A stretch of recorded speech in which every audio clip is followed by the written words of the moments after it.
Hey guys, what's up? Kyal chal? This is CA Nikunj Goenka, your tax mentor, and yes, again. This time, CMA Inter December 2023 results. All India rank 42. We have with us Swati Singh. Big congratulations, Swati, and welcome to our live interaction where you are going to brief all everything about your journey in CMA Intermediate and किस तरह से आपने ये particular जो rank ये जो achievement आपने हासिल किया है many congratulations to you and your family. Thank you so much for being a part of this session and I'm sure that आप जो भी आज बात करेंगे अपने जो भी आज बात करेंगे एक बहुत ही वैल्यूएबल इनपुट होगा उन सारे स्टूडेंट्स के लिए जिनका अभी एग्जामिनेशंस ड्यू है. तो सबसे पहले many congratulations and बताओ क्या महसूस कर रही हो आप अभी इस समय. How are you feeling now? So I'm feeling happy and I'm feeling relieved that CMA intermediate is done. Now I have to focus on final since it was my third attempt. So अब और intermediate का point to be noted. देखिए बहुत ये तो मतलब एक होता है ना सोने पे सुहागा वाला बात हो गया कि एक तो आप ऑल इंडिया रैंक लाए 42 लाए उसके बाद थर्ड अटेम्प्ट था आपका. मतलब normally students first attempt second attempt के बाद थक हार के बहुत स्टूडेंट्स तो सीएमए ही छोड़ देते हैं. बहुत स्टूडेंट्स सोचते हैं कि यार पास हो जाए. But you have given a tough fight guys. You have given a tough fight. आप खाली पास नहीं हुए हैं, लगता है आपने बदला ले लिया है कि भैया दो टर्म अगर हमको आपने फेल करवाया या आपने फेल हुए तो थर्ड अटेम्प्ट में you gave a rocking reply and that too by scoring all India rank 42. Great. बोलो बेटा, स्टेज इज ऑल योर्स. जो मन में आए बोलो. So sorry, as I told you, this was my third attempt and first attempt I went for a single group. मैंने सिर्फ group 2 दिया था and sorry yeah and second attempt I went for both the groups. So first attempt जो था उसके marks मतलब ठीक obviously I didn't clear but उतना बुरे marks नहीं थे. I think 10 number around कुछ ऐसे मेरा छूटा था but in second attempt मेरा both groups मिला के it was around 215. In group 1 I scored 92 या 95. So aggregate. my yes sir aggregate. Okay. Entire four subjects of group 1 उसका aggregate was 92 I think. तो वो देखकर ऐसा सेल्फ रिस्पेक्ट पर एक क्वेश्चन उठा कि फेल होना इज स्टिल ओके. 30-35 स्कोर अगर आप कर रहे हैं हमारा individual to pass an individual paper we need to score 40. So 30-35 is still acceptable. But मेरे 12-15 कुछ कुछ पेपर्स में ऐसे नंबर थे तो वो देख के कहीं ना कहीं चोट लगी कि नहीं मतलब अब थर्ड अटेम्प्ट जो देना है वो एक यही बस थॉट था माइंड में कि अब मैं थर्ड अटेम्प्ट दे के सीएमए इंटरमीडिएट सीएमए छोड़ दूंगी अगर अच्छा. रिजल्ट्स नेगेटिव रहे. Yes sir. तो सिंस ही मेरा लास्ट टाइम है तो मैं अपना 200% दूँ उसमें. बाकी रिजल्ट जैसा भी आएगा वो मेरे ऊपर नहीं है बट सिंस मेरा जो सेकेंड अटेम्प्ट था उसमें मैं अवेयर थी कि मेरे जो प्रिपरेशन है वो अच्छा नहीं है. So to compensate for that third attempt मैंने सोचा कि जब मतलब मैं पेपर दे के आऊँ तो मुझे ऐसा लगे कि मैं जितना कर सकती थी मेरे कंट्रोल में. I have done everything. Now it's up to checks my paper और जैसा लिखा होगा फिर दूंगा. तो पहला दो अटेम्प्ट आपने मेरे को लगा कि आपने कैजुअली दिया. बट जो यस सर. फाइनल जो आपका भी थर्ड अटेम्प्ट था वो आपने बहुत ही मेहनत करके दिया. और आप आज आपका रिजल्ट आपके सामने है. आपका रिजल्ट आपके सामने कि पहला दो अटेम्प्ट आपका क्या टोटल था लास्ट अटेम्प्ट में? Last attempt it was something around 215 और 220 less than 250. 220. Both group together. Yes sir. 220. और इस टर्म आपका क्या है टोटल? 439. तो देखिए ऑलमोस्ट डबल. आप ग्रुप वन ग्रुप टू का मार्क्स जो आपका लास्ट टर्म में था और इस बार जो आपका ग्रुप वन ग्रुप टू का मार्क्स था ऑलमोस्ट डबल है. इससे ये प्रूव होता है कि आपने जो मेहनत किया आपने जो सीरियसनेस दिखाया इस टर्म में दिखाया और आपको उसका रिजल्ट मिला. तो क्या हम ये बोल सकते हैं कि अगर कोई भी स्टूडेंट कोई भी एक एवरेज स्टूडेंट अगर डेडिकेटेडली मेहनत करेगा 100% कमिटमेंट के साथ सेल्फ डिसिप्लिन के साथ तो वो रैंक ला सकता है? क्या हम बोल बिल्कुल सकते हैं? सर.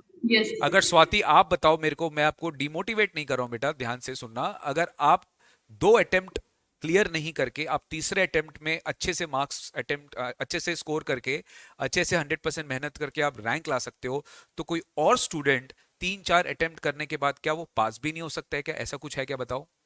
नहीं सर, बिल्कुल हो सकता है। और मुझे लगता है अगर आप इस अटेम्प्ट में क्लियर नहीं हुए हैं तो आपको ऐसा निराश या सैड नहीं होना चाहिए। सबसे पहला स्टेप है कि आप आइडेंटिफाई करिए कि आप कहाँ लैक किए।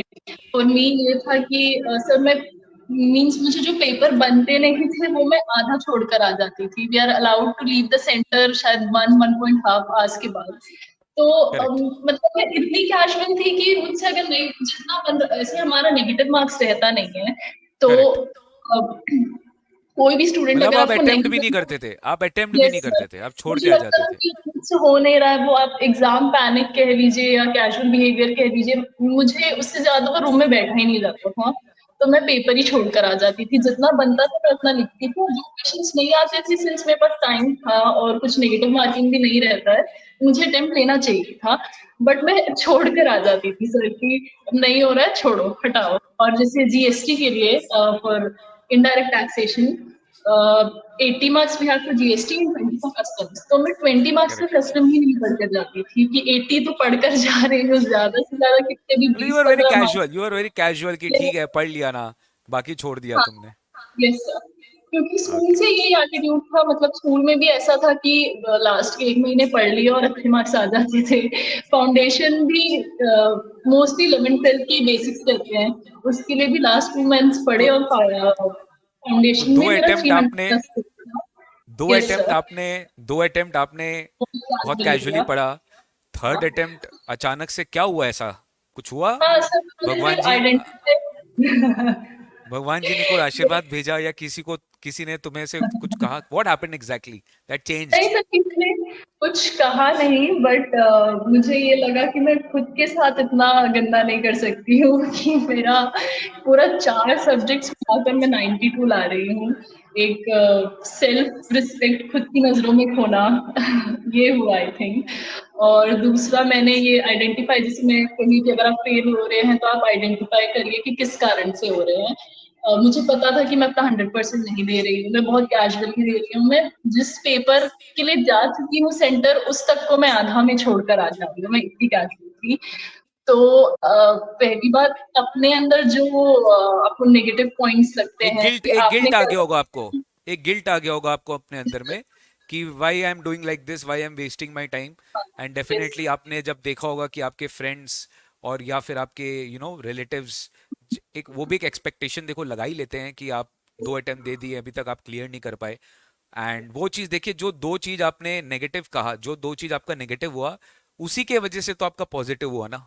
आज मान लीजिए अगर आपका वो दोनों दोनों टर्म अगर आप इतना जो आपने लीनियंटली लिया है, जो कैजुअली लिया है, उसी का सेटबैक आपको लगा, जिसके वजह से अब आप देखो ऑल इंडिया रैंक 42 लेकर आए हो। तो जो स्टूडेंट्स अभी इस वक्त वीडियो देख रहे हैं बेटा, ये पूरा इंटरेक्शन आप लोग के लिए करवाया जा रहा है सो दैट आपको पता चले कि देखिए जो ये ऑल इंडिया रैंकर्स है, ये कोई भगवान के दूत नहीं है, ये कोई ऐसे कोई पर्सन नहीं है जिनको एक्स्ट्रॉर्डिनरी ब्रेन्स है। आपके सामने आप ही का एक फ्रेंड बैठा है जो लास्ट 2 अटेम्प्ट्स में इतना कैजुअली पढ़ा, जिन्होंने अच्छा मार्क्स नहीं लाया, जिन्होंने अपने मुंह से बताया, मैंने किसी को कुछ नहीं बोला कहने के लिए, उन्होंने अपना शेयर किया और वो आज तीसरे अटेम्प्ट में ऑल इंडिया रैंक 42 लेकर आई है। तो जब ये स्वाति सिंह आपके सामने ला सकती है तो आप भी ला सकते हो। खाली आपको क्या चाहिए? आपको डेडिकेशन, आपको मेहनत, और आपको आइडेंटिफाई करना पड़ेगा where is your mistake. Swati और एक चीज बताओ बेटा, शॉर्ट में बताना, जैसे ही आपको पता चला कि आपका ऑल इंडिया रैंक आया तो फर्स्ट इंस्टेंस क्या आया फैमिली का interaction? Sir, obviously everyone was very happy and सब बहुत ही खुश हुए एंड दे कांग्रेचुलेटेड मी कि जैसे अभी मेहनत की है आगे भी वैसे करना। And since as I told you कि मैं बहुत फाइनल में मिस्टेक कैजुअल मत करना। मैं बहुत कैजुअल हूँ, तो सबसे पहले यही मतलब ऑब्वियसली आफ्टर कांग्रेचुलेटिंग मी यही कहा कि अभी उड़ने की जरूरत नहीं है, फाइनल अभी भी बाकी है।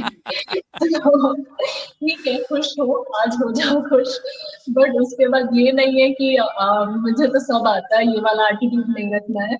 अभी भी ग्राउंडेड रहना है और फाइनल के लिए अब फाइनल के दैट्स लिए। Great, that's great. मतलब जिन्होंने भी आपको एडवाइस दिया बहुत मैच्योर्ड है वो, और उनका बात मानना कि ये ये एक एंट्री पॉइंट है। इंटरमीडिएट में आपने क्लैरिटी लिया, इंटरमीडिएट में आप रैंक लाए, अब आपको फाइनल में सिंगल डिजिट रैंक एम करना है, ठीक है। That should be your target from today. अगर आप आज टारगेट लेके चलेंगे तो डेफिनेटली आप इसको अचीव कर पाओगे। अगर आप AR42 ला सकते हो इंटरमीडिएट लेवल पे तो फाइनल में तो डेफिनेटली ला सकते हो, क्योंकि बहुत सबसे बड़ा एक ऑब्वियस रीजन है, फाइनल में कंपटीशन कम है as compared to intermediate. Intermediate number of candidates they are giving huge, but as compared to intermediate final में जो competition है वो थोड़ा सा आपको कम मिल जाता है। That's good.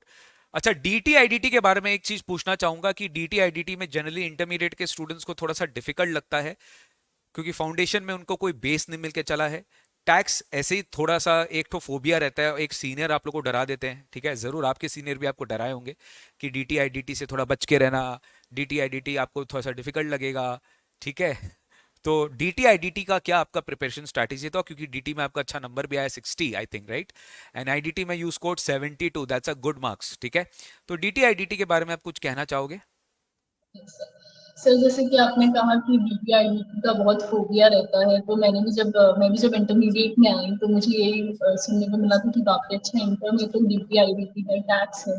तो जब मैंने अपनी क्लासेस स्टार्ट की तो मेरे को एक इंटरेस्ट था टैक्स में कि ऐसा क्या है कि सब बोलते हैं कि थोड़ा बच के रहना या ज्यादा ध्यान देना।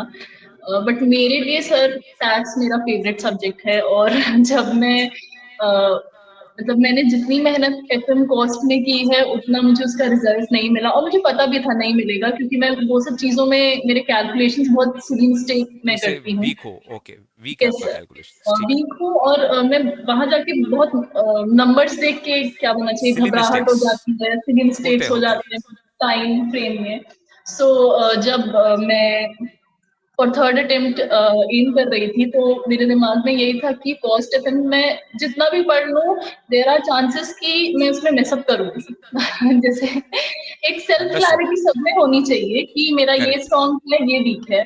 और कमिंग टू थ्योरी सब्जेक्ट्स जैसे ऑडिट हो गया, लॉ हो गया, मेरा रटने का पावर जो कहते हैं वो उतना तेज नहीं है। मतलब मैं कॉन्सेप्ट्स याद कर सकती हूँ, उसको अप्लाई कर सकती हूँ, इसलिए मुझे टैक्स पसंद है। बट अगर आप कहेंगे कि इस लॉ लर्न में करना, आप या पूरा पेज भरिए, वो मुझसे नहीं होता है। सो मैंने तभी आइडेंटिफाई कर लिया कि टैक्स एक ऐसा सब्जेक्ट है जो मेरा एग्रीगेट बढ़ा सकता है। तो इसमें मुझे और ध्यान देना है कि मेरा ओवरऑल जो मार्क्स है, अगर मैं रैंक चाह रही हूँ तो वो बढ़ सके। तो DT IDT में मैंने अपना 100% दिया। IDT जैसे GST और कस्टम्स रहता है, मैंने आपसे ही क्लास ली थी। और आपका जो सेवियर बुक रहता है वो सही में सेवियर है, सही में आप नेम्ड इट वेरी करेक्टली। सो वो बुक बार बार सॉल्व की, उसे पढ़ा। और कस्टम्स के लिए जैसे कि मैंने कहा, पिछले 2 अटेम्प्ट में कस्टम पढ़ के ही नहीं जाती थी, तो इस बार कस्टम्स भी पढ़ा। आपका पूरा एक प्लेलिस्ट है यूट्यूब में कस्टम के लिए, करेक्ट। उससे किया।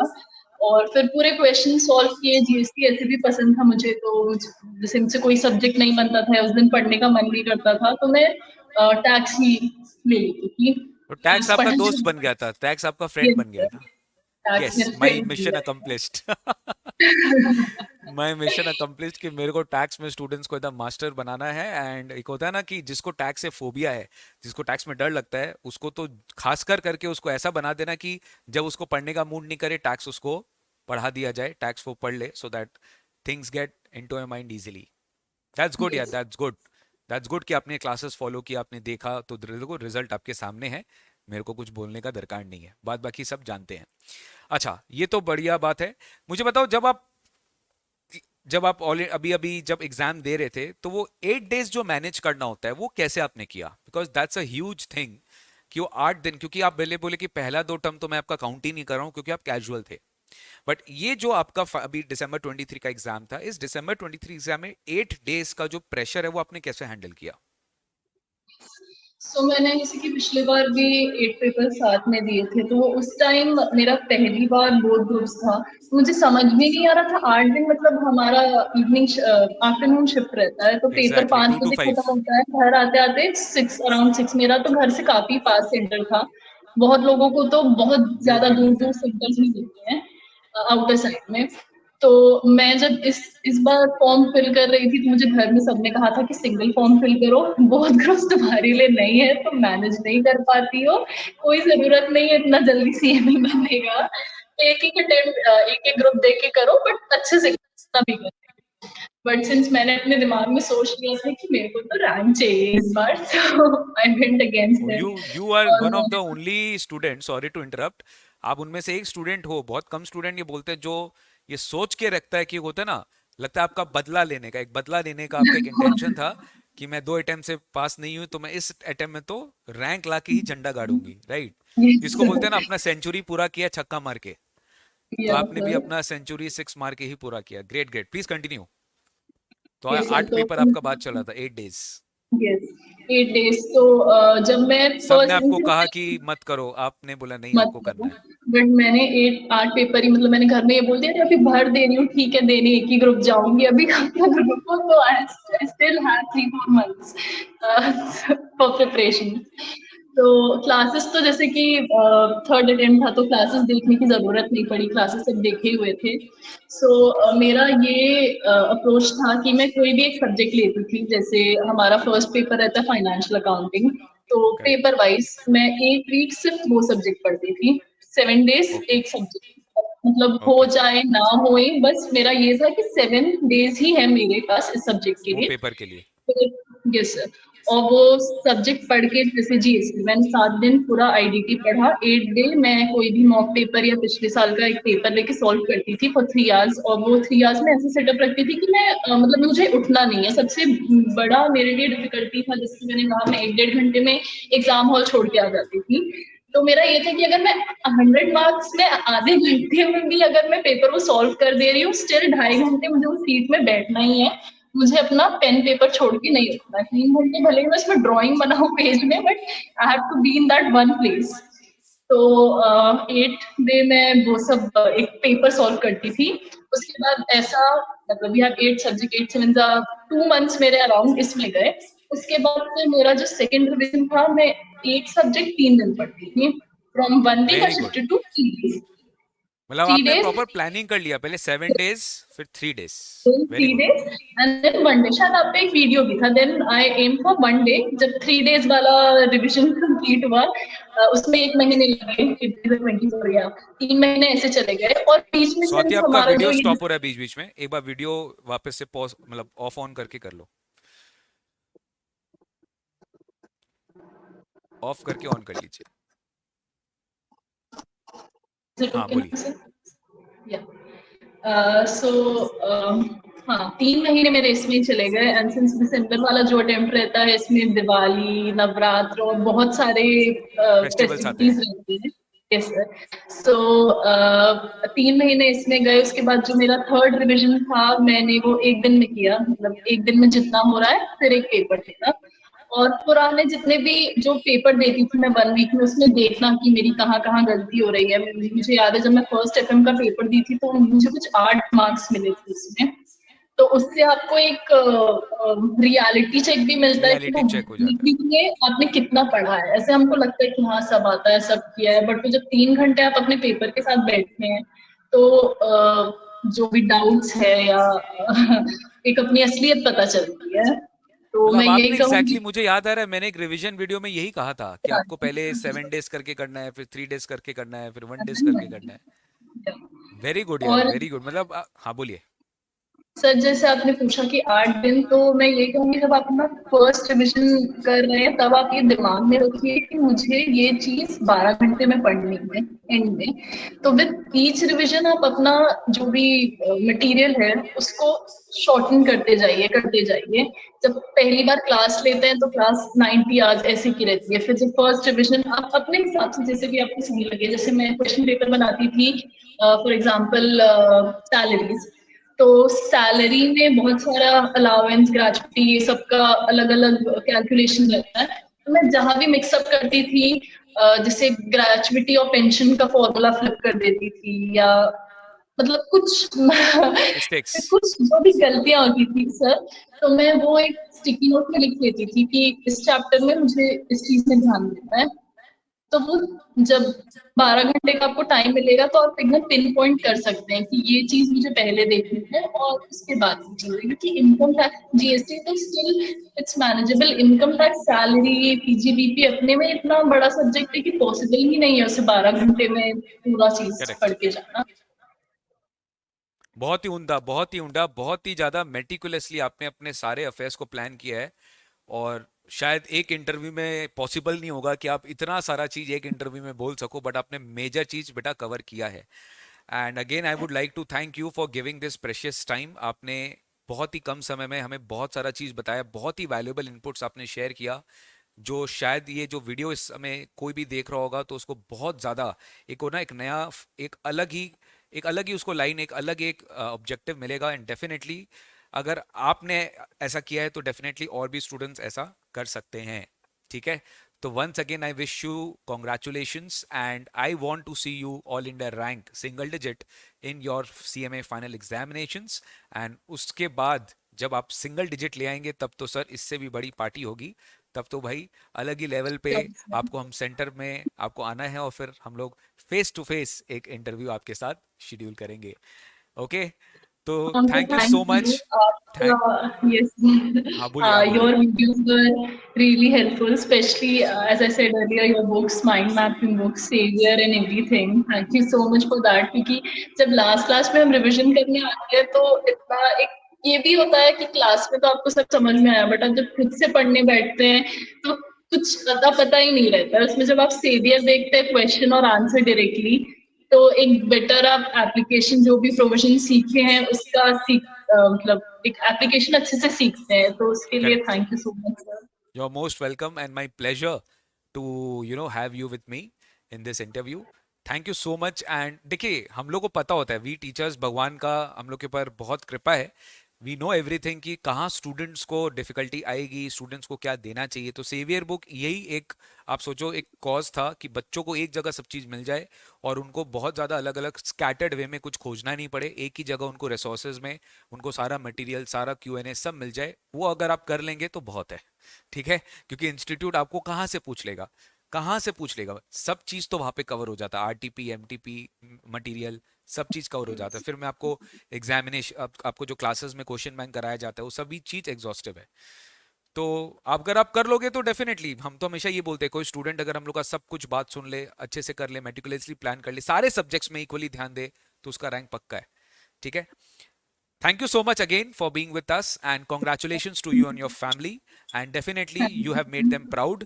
बस फाइनल में गलती मत करना जो अपने इंटरमीडिएट में पहला 2 अटेम्प्ट में किया था। ठीक है, तो चलो, bye bye, take care and thank you so much. See you very soon in the coming sessions. Bye bye.